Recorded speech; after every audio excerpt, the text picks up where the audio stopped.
No, this never gets old. Just how big of a thrill is it every summer, getting to start the summer off like this with camp? Yeah, well, traditionally we've always tried to get something going that first week of school when school gets let out, and before it gets way too hot. We like to get a camp going for the kids. Usually it's 5 through 14 years old, and varying levels of play. If they want to come out and have some fun, we sort it out. 3 days a week.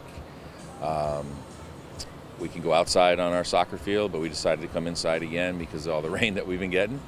So having this facility is nice. It allows the kids to, you're going to have a camp no matter what the weather does. I know this point of the off season, I know it's kind of very early phase, but what encouraged you the most about this group coming out of spring ball? Well, this year's going to be totally different. The NCAA has finally given us what they call an acclimation period for training in the summer. So we get them for about 2 weeks to work on certain things and help with conditioning. It's limited hours of training, but it's the first time that they've done it for us.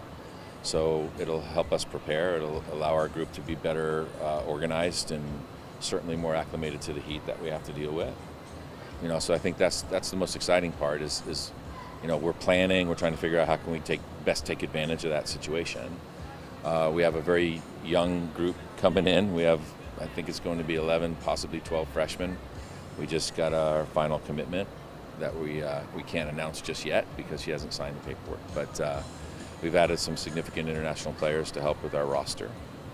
The spring, we're working on a whole new way of attacking and playing with possession and a more relational way of playing. And our group in the spring really started to embrace it. I think in our spring games, we didn't give up a goal from the run of play for 6 halves of play. The only goal was a penalty. So our defense really got better in that situation. And then we scored some really good goals, getting numbers in the attack and really developing our players that have been injured for the last 2 years. They're now finally healthy. So we're real excited about what the fall brings. Speaking of the fall, the schedule just came out. Just what are your thoughts on it? Well, I think it's a really challenging schedule. We play some teams that have been pretty successful. Mississippi State was the number 1 ranked team in the country at one point last year. Made it to the round of 16. So they're going to be a big challenge for us.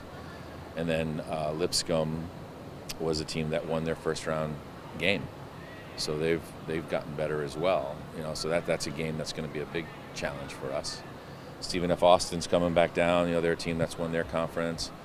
And then our normal games versus Little Rock and UCA, which we play every year, those are certainly improving teams as well. So I think it's going to get us ready for the conference play.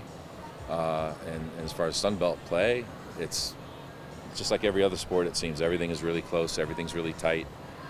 Our conference rating went to number 8, which is the highest that we've ever been. So it hasn't gotten any easier. But I think, looking forward, we're as healthy as we've ever been, thankfully. We've got a really good, talented young group coming in with some returning seniors that I think are ready to turn things around.